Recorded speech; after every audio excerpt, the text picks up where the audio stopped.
The transfer portal is coming to a close, and what a better opportunity to bring in one of Mississippi's finest onto the show to tell us what we should all know.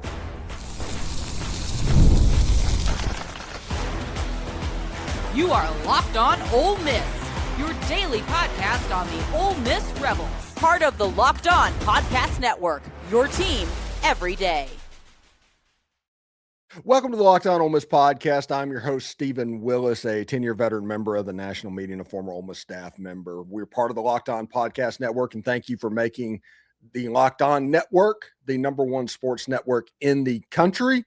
Thank you very much for that. That's because of fans like you watching content like this, and we appreciate that very much. On today's show, we're going to talk with Super Talk FN and the Rebel Report's Michael Borkey about this Ole Miss transfer class and just kind of catch up with him. It's been a while since he's been on the show, and we'll see what's up with that. Even send some flowers potentially to Caden Lee and Austin Simmons going to Missouri.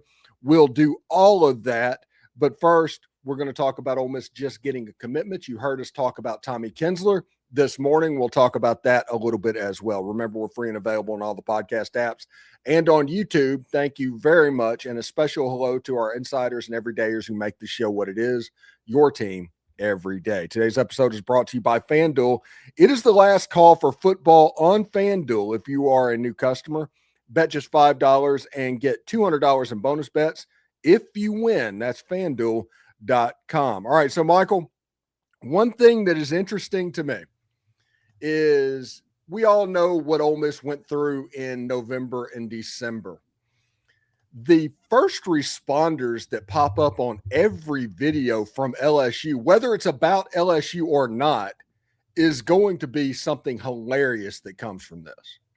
It is, and you know it's not going to end as long as Lane Kiffin is the coach there at LSU too. I mean, a lot of it makes me laugh, to tell you the truth. I do get some humor out of it, but what you're seeing right now is a couple of things, I think, from a fan base perspective. One, just the general excitement. They hired a coach that won 50 games in 5 years. Lane Kiffin, objectively good football coach. They're very excited. But it's also a group that is very clearly trying to convince themselves that the way things ended was okay or justifiable or acceptable because the CAA clients on College Game Day said so. But the both things can be true at once. Excellent football coach, probably going to win games at LSU and a lot of them. And the way he conducted himself at the end of that it's not excusable. But if he's your guy, you have to find a way to excuse it. So that's why you jump into the mentions of anything related to Ole Miss. You get in there to talk about I took your coach, all that. That's where that comes from. I think it's both happiness, but also a tinge of insecurity as well. Yeah, they genuinely need Ole Miss to fail. The worst thing that could have happened was Pete Golding winning 2 playoff games without Lane Kiffin on the sideline. I do think that that's a part of it too. They don't need to just be successful. They need to say, I told you so by Ole Miss failing and going back to what they were in the Matt Luke years. Absolutely. And I mean, gosh, if Trinidad puts that ball on the final play of the Fiesta Bowl, a little bit more inside and a little bit shorter, and it gets caught and Ole Miss plays in a national title, I mean, that would reflect not poorly on Kiffin, but it would say, this idea, this narrative that some people have pushed, not many, but some have pushed that Ole Miss has only won because of Lane Kiffin, and now that he's gone, they're going back down to the bottom of the SEC. It would just show that the infrastructure that was put in place can allow for a lot of people to win. It doesn't make him not a good coach. That's not what a single person that covers Ole Miss has said. Exceptional coach, but also what Ole Miss has done while he's been the coach is something that can be replicated by somebody else. You have elevated the floor. You've got more fan buy-in than you've ever had.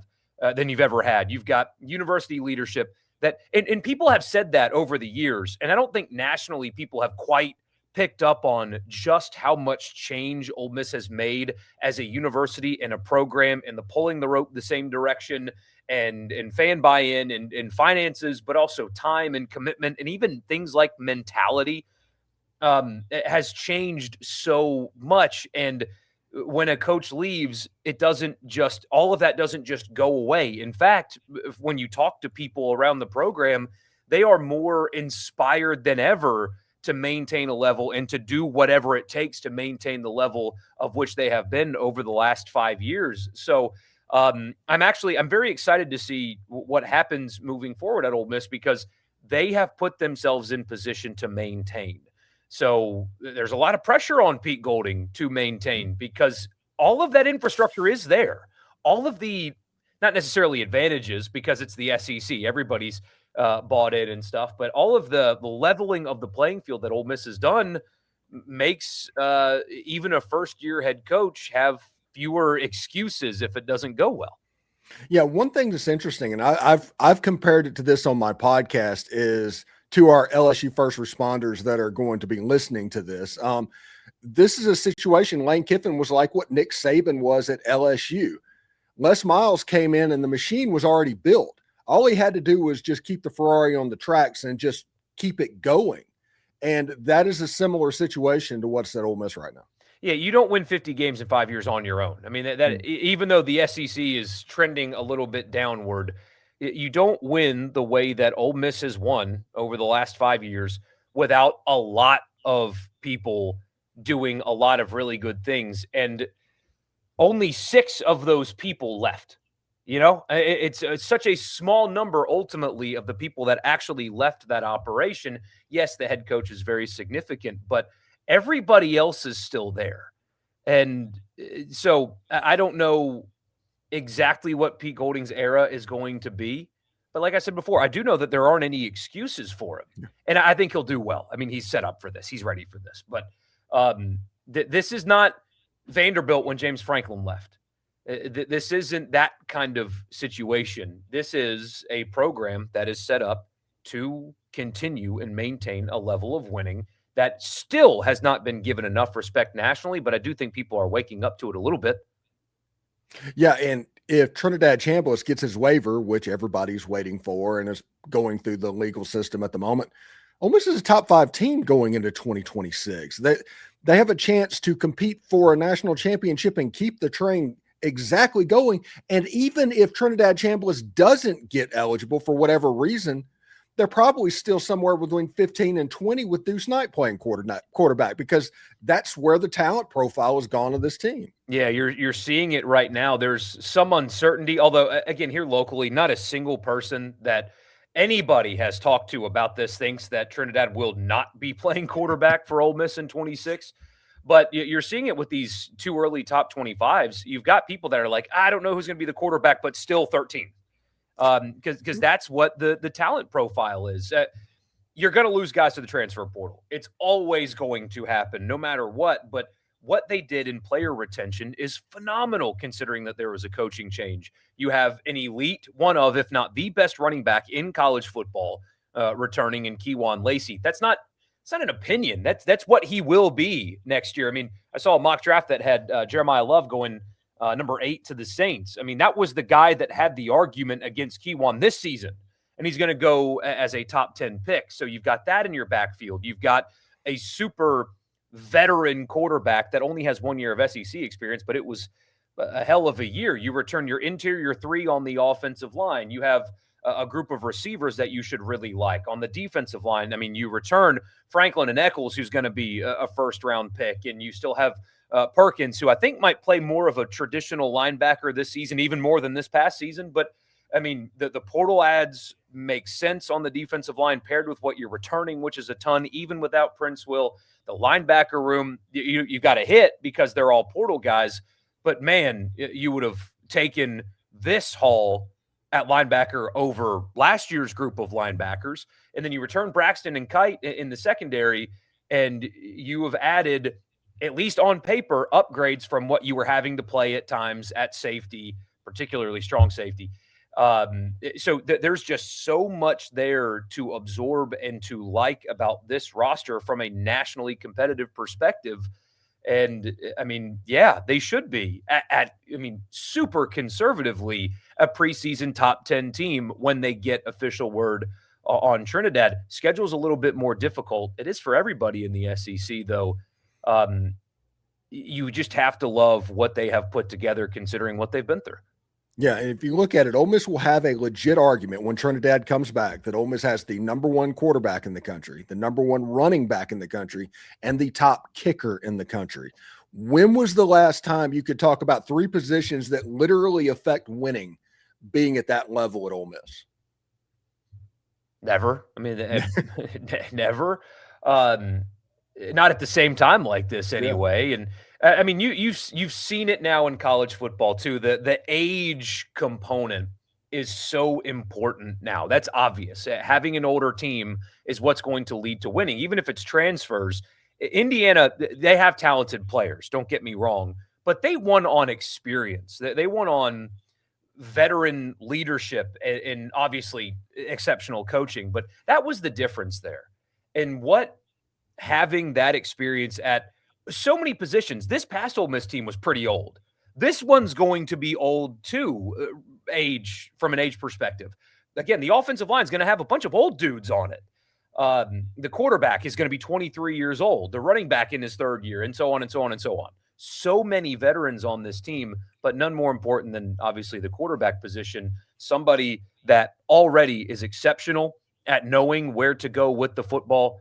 Generally speaking, doesn't make mistakes. Now, he probably should have thrown a couple of interceptions in the Fiesta Bowl, but Trinidad Chambliss' best attribute is he doesn't make mistakes. He protects the football, has a full year already in the SEC, and from what you're hearing, has truly grabbed the leadership role by the horns and has taken it on that, okay, this is my football team. This is my program.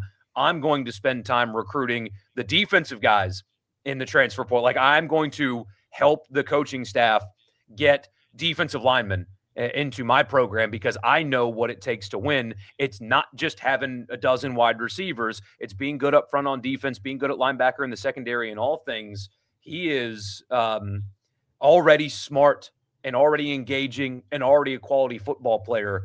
But apparently he's taken that leadership role. And even though he's kind of a quiet guy, and just grabbed it and grabbed hold of it and has taken ownership of the program. Yeah, it should be pretty good. When we come back, we'll talk about this transfer portal class that Trinidad Chambliss took the time to help put together. We'll talk to Michael Borkey coming up just after this. It's the last call for football on FanDuel. One final Sunday, one final kickoff, the final chance to get in on the action before the NFL season officially comes to a close.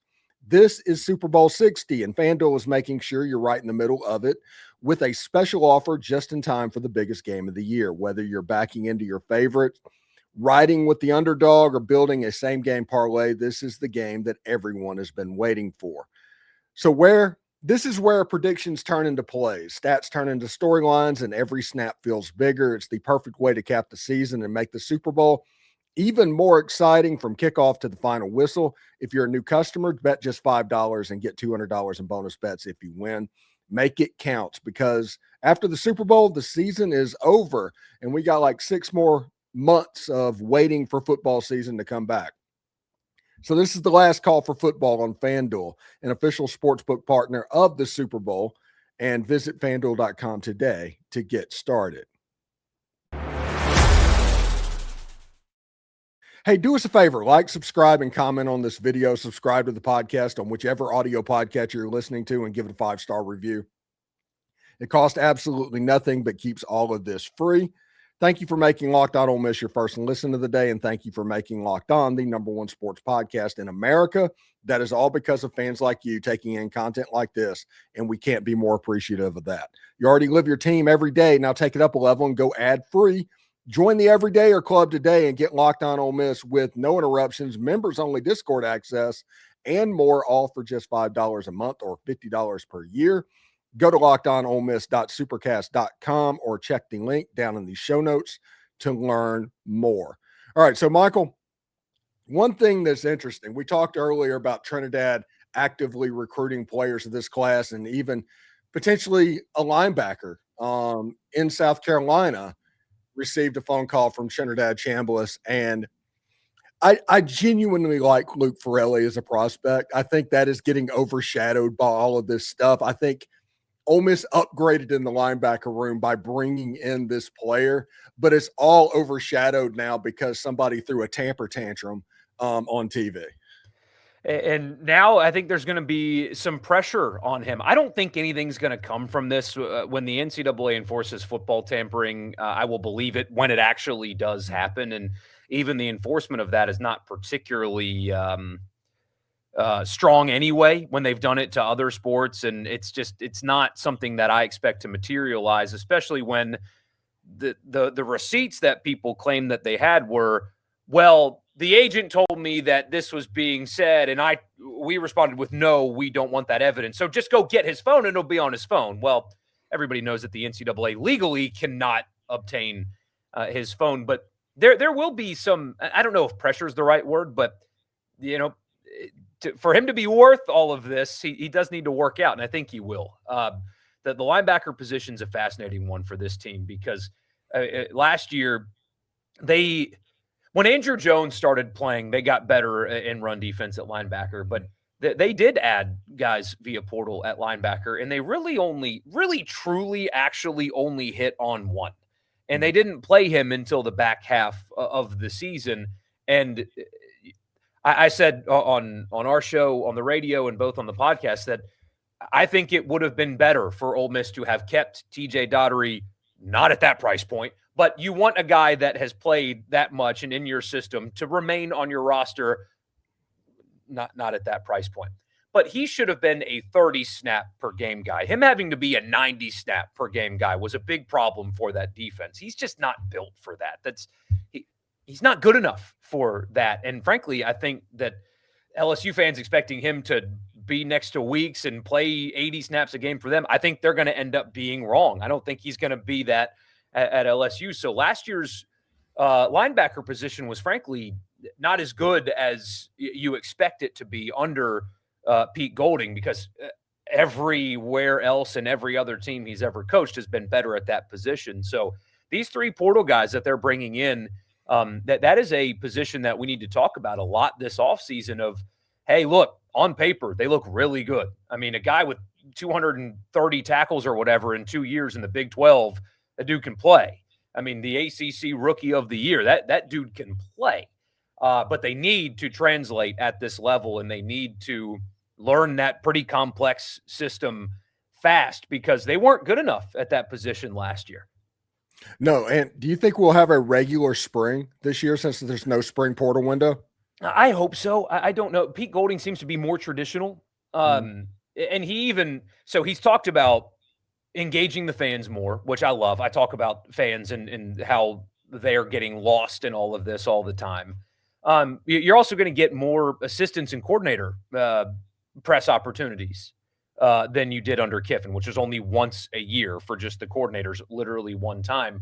So if he continues to hold that precedent, you would hope that there is not only spring football, but access to it for fans and stuff like that for people to watch this team. I'm firm in my belief that if you're going to ask people to buy the roster, they should be able to go see the roster prepare for the season. It's the least that they can do for you guys that are giving your hard-earned money to the team. But yeah, no spring portal window. Hopefully we get spring practice. It's my favorite part about the NFL. It's something that they do so well, with the exception of March, basically. You as an NFL fan have something to engage with. They give March to college basketball, but the training camp, OTAs, you have the combine and then the draft and then OTAs and then training camp and then preseason and then the season, and then you give March to college basketball and then you start all over again. There's always something to grab onto, and fans can see it. They can go there. They can look at highlights. They can hear interviews. College football needs more of that, generally speaking. And I do think that even if it's modified, you will get more of that from a Pete Golding coach program than what you had under Lane Kiffin. And I'm excited for that. I think that fans deserve that. And, in the content game, it'll be nice to have that as well to discuss. Yeah, it's not just, Lane said this or Lane said that every single story because he was the only one talking. Yeah. Occasionally a player would say something that was worthwhile, but most of the time, this is kind of the secret sauce to everybody.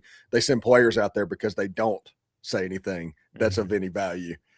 So we'll be really interested to see what happened. And when we come back, I'll talk to Michael about why Ole Miss fans should be excited about what they've seen from Pete Golding so far. I don't think he's put a step wrong. We'll talk about that in just a second. This is Mazda's Moving the Game Forward. For those who show there's more to the score than just what's on the screen. AJ Storr's move to sixth man has jump-started this season for him. The basketball team's not doing as well as we hoped for, but AJ Storr is having a big game and is becoming the undisputed leader of this team. These remind us of what really it takes to raise the bar. That's extra work off the court, dialing into every detail, giving it that extra fire. That's grit. And I never quit. We saw that against Kentucky. They just didn't have enough to quite get there. We put that same passion into every model at Mazda. Highlights make the real. What it took to get there makes it count. There's more to a Mazda because there's more to you.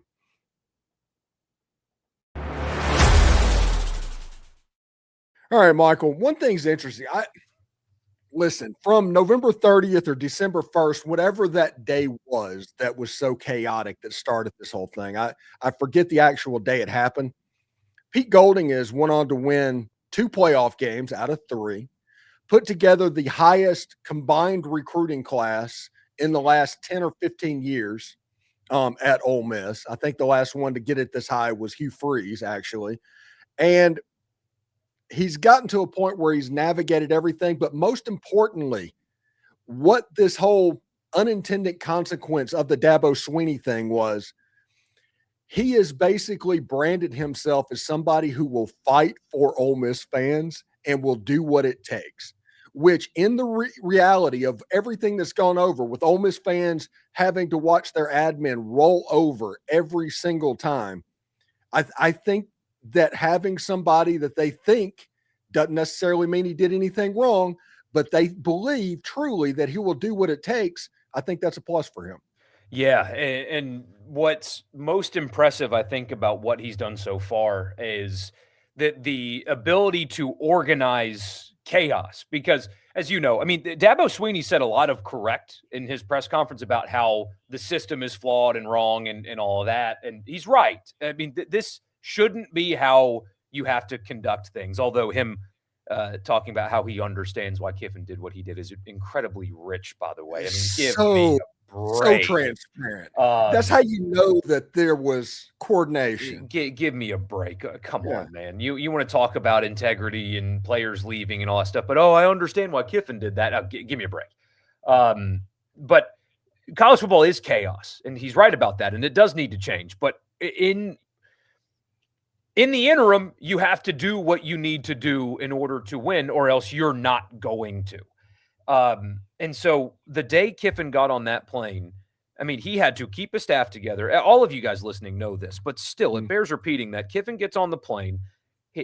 Golding has got to figure out how to get a staff together. He's got signing day in 48 hours, basically. So he's got to keep a high school class together. And then he's got to prepare a team for the playoffs. And then they've got to get ready for the portal and do the portal thing, all while also trying to retain their roster and to stop the previous coach from taking as many players as he possibly could have. And he tried to take a lot more than he actually got.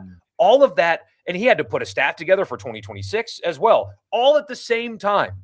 No other coach in college football, and this isn't hyperbole, no other coach in college football had to deal with all of that at the same time. This is a very unprecedented first-time situation, coach leaving a playoff team, the early signing period, one portal window, and all that stuff. I mean, no coach has had to deal with what Pete Golding had to navigate through and to retain what he did roster-wise, to sign.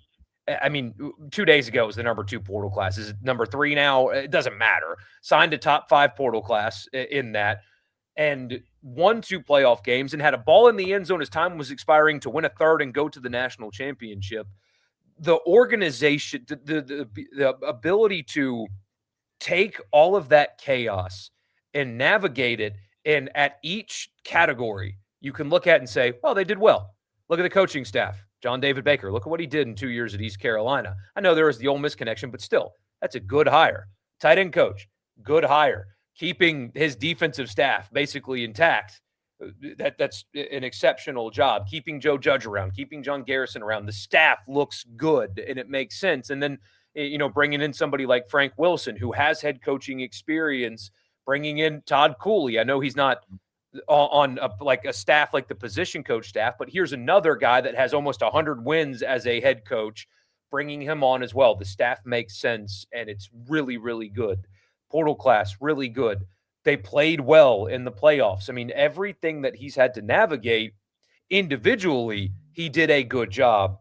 And they all happened at the same time. And he handled all of that beautifully. So that gives me more confidence than anything else that he's going to do well at Ole Miss. Is he had to do all that at once. Imagine what he's going to get without the chaos, without a coach leaving and a full off season to organize and stuff like that. And he also really strikes me as the type that he's not stone cold set in his ways. He will hire people clearly that will guide him in different directions if he needs to go into a different direction. I think that he is somebody that, although I have voiced displeasure with how Nick Saban has categorized some things that have happened lately, Nick Saban's biggest strength was adaptability. Up until the very end when he chose to retire, but he was able to adapt. The game changed, hired different coaches.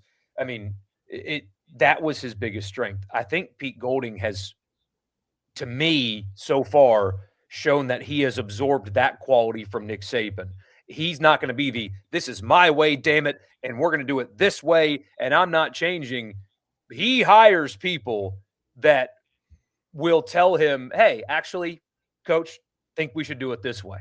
Okay, that's what I hired you to do. Let's do it that way instead. He doesn't seem static. He seems like a dynamic type coach, and that will benefit him greatly as well. One thing that's interesting before I let you go real quick, people see Trinidad's numbers and what he became at the end of the season was like, oh, this is a great player. But they forget the fact that he was basically running a retrofitted Austin Simmons offense because of how that all went down. Imagine what it might look like with 8 months getting ready for the season. You're building a Trinidad Chambliss offense. Yeah, I mean, that's so helpful too. He gets to have a full offseason as the starter, as the guy, and that they won't have to make changes on the fly. And what I'm going to be most excited about is how he's going to handle pressure. And speaking of adaptability, that's what I love the most about Trinidad's game too, is how quickly he has learned from things. I mean, he makes his first mistake in the LSU game. Look at the 2 drives immediately following what was probably a bad interception, but look at the 2 drives immediately after, basically perfect. They go to Athens. He plays well for 3 quarters and then collapses in the 4th. The next week in the exact same position on the road, have a lead. They blow it in the 4th quarter. He was perfect in the 4th quarter of that game. And as they have faced different levels of adversity, he has adapted to them and risen from them. And so now you've got, like you said, 8 months of you're the guy. This is the offense that is tailored to you and your skill set and what you can do and produce for the team. I mean, the sky's the limit for him. I know that there's some physical limitations that prevent him from being like a first-round pick right now. But in terms of, mentality, intellect, ability to run an offense, paired with a coordinator that is preparing specifically for you to run said offense, I mean, I would be surprised if they take a step back on that side of the ball. Yeah, and if you look at it before we get out of here, Kirby Smart has a losing record against Ole Miss all time, and 3 different head coaches have wins over Kirby Smart. So that's just a little interesting little factoid. But having a winning record against the, quote, gold standard of college football, the highest paid coach out there, that's kind of where you want to live. What do you have going on over at Super Talk, buddy? Oh, I mean, just a lot of trying to help people get through the weather this week. That's the big thing. And then portal winding down, baseball is huge. Obviously, half our audience is Mississippi State fans. They are jacked up for baseball. And Ole Miss fans are too. I mean, this is a team that, should really hit 1 billion home runs this season, considering what they have returning. And Hunter Elliott back again, I mean, Ole Miss should also be quite good this year. So that's really where we're focusing on getting through the weather, getting some of our stations back online, and then end of portal, and then full steam ahead to baseball. All right, Michael Borkey, Super Talk FM, the Rebel Report podcast, and listening to that, download it. I think he's doing a push right now to download the audio version. Do that for him if you would as well. Anyway, Michael, take care, and thank you very much for doing this, man. Of course, anytime. All right. Thanks again for tuning in to today's Locked On Ole Miss podcast. We'll continue to talk about the transfer portal all week as we start to look back on it and start to turn the page a little bit over to basketball and baseball. Make sure you subscribe and follow the show to make sure you get all the latest episodes. We're on all the social channels as well, so check that out. If you never miss an episode, the Everydayer Club is built for you. Get Locked On Ole Miss ad-free, plus members-only Discord access and more. Head to lockedonolemmiss.supercast.com to join the club. For those of you on video, we're going to send you on over to the 24/7 National Locked On Podcast Network YouTube channel and audio. Make sure you check out a second listen in Locked On SEC or Locked On College Football. Hotty toddy, everybody. It's getting close. I hope everybody makes it through the storm pretty good because it's not supposed to be above freezing until this weekend. But please be safe, take care, and we'll talk to you later.